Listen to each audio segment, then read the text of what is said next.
दुनिया कुरान को पढ़कर साइंसदान बन गई। लोग कुरान की उंगली पकड़कर चांद पर पहुंच गया, और कुरान मेरे लिए आया था। आज हम भटक रहे हैं। आज मेरे घर में बरकत नहीं है। जानते क्यों नहीं है? हम शिकायत करते हैं, हजरत मेरे घर में बरकत नहीं, दुआ कर दीजिएगा। उलझन बहुत है, परेशानी बहुत है हजरत, परेशानी बहुत है, घर में सुकून नहीं है, घर में चैन नहीं है हजरत, दुआ कीजिएगा। चैन वाली किताब थी, तुमने उसे तिलावत करना छोड़ दिया। बरकत वाली किताब घर के अंदर में रखी हुई थी, तुमने उसे पढ़ना छोड़ दिया। अल्लाह अकबर कबीरा। इसलिए मेरे भाइयों, मेरे नौजवानों, मेरे बच्चों, मेरी माँ बहनें जो यहाँ पर आई हैं, मैं उनसे भी गुजारिश करूंगा कि खुद कुरान पढ़ो, अपनी बेटियों को भी कुरान पढ़ाओ, अपने बेटों को भी हाफिज आलिम बनाओ, अपनी बेटियों को भी आलिमा बनाओ। अगर तुम्हें इल्म हासिल करने के लिए चीन जाना पड़े तो चले जाना, लेकिन जाहिल मत रहना। अपने बच्चों को जाहिल मत रखो, इसलिए कि बच्चा अगर जाहिल रहेगा तो यही बेटा बड़ा होकर बाप को खंबा में बांधकर मारता है। पढ़ा लिखा बेटा कोई बाप को गाली देता है, नाफरमानी करता है? बोलो भाई, आपने कभी सुना कि बेटा इंजीनियर है, बेटा डॉक्टर है, बेटा मौलवी साहब है, बेटा मुफ्ती साहब है, बेटा हाफिज साहब है, बाप को गाली दिया है, बाप को खुट्टा में बांध के मारा है? नहीं मिलेगा। बेटा जाहिल था, बाप को गाली भी देता है, बाप को मारता भी है। एक बेटा बाप का गिरबान पकड़ा, ऐसे पकड़ा बाप को, बूढ़ा बाप था, ऐसे पकड़ा और घर से निकाल कर खींच कर लाया दरवाजे तक।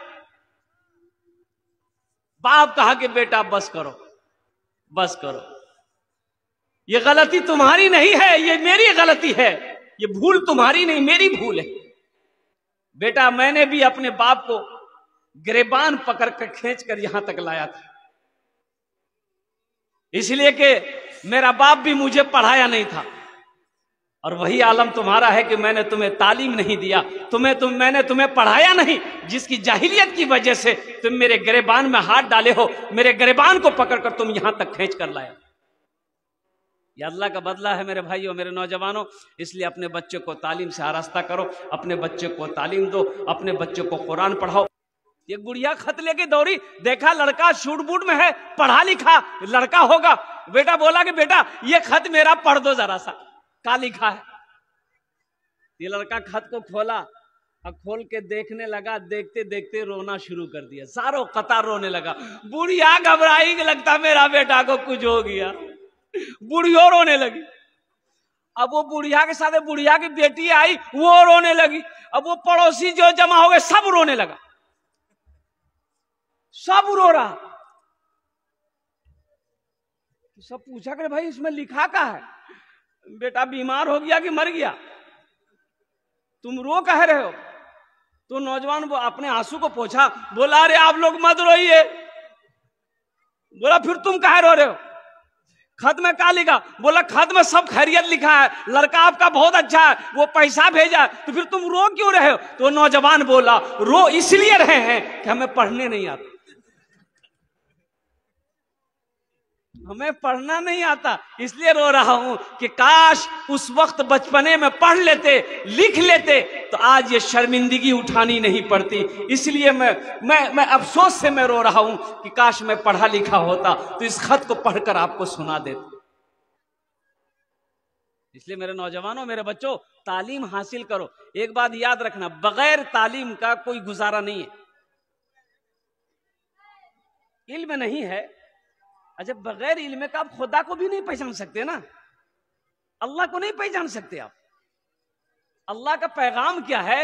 ये इतनी मोटी किताब, इतनी मोटी किताब, इतना, वो समझ लीजिए कि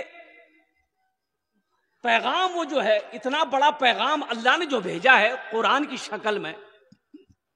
भाई कभी आपने कोशिश किया कि भाई इसको हम सुने तो सही, अल्लाह का पैगाम क्या है? अच्छा एक बात बताइए, जमीन के बारे में अगर आपको कोई कागज मिल जाए पूर्णिया से, इंग्लिश में लिखा हो कि आपके जमीन कहीं से कुछ गलत है, ये जमीन आपको छोड़ना पड़ेगा, वो कागज आपके हाथ में मिल जाए तो आप क्या कीजिएगा? वो कागज को पढ़ा के सुनिएगा कि नहीं छोड़ दीजिएगा? बोलिए भाई, सुनिएगा ना? कोई दलील अगर गड़बड़ा जाए जमीन का तो फिर आप कितना परेशान होइएगा। ये वकील को पकड़ो, वो मुंशी को पकड़ो, ये पढ़ा लिखा को पकड़ो, ये मास्टर साहब को पकड़ो। अरे जल्दी हमको सुनाइए, इस पेपर में लिखा क्या है? जमीन वाली बात है, संपत्ति वाली बात है, दौलत वाली बात है, खेत वाली बात है। जरा हमको इस पेपर को पढ़कर सुना दीजिए कि आपने कभी सोचा कि अल्लाह ने जो ये कुरान भेजा है इसमें क्या अल्लाह का पैगाम है, क्या अहकाम है?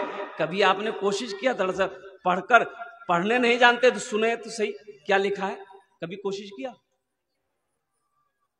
अल्लाह पूछेगा नहीं भाई? अल्लाह पूछेगा कि नहीं भाई? कुरान का हक यह है कि उसकी तिलावत किया जाए, उसके ऊपर में अमल किया जाए। कुरान का हक यह है उसको पढ़ा जाए, उस पर अमल किया जाए।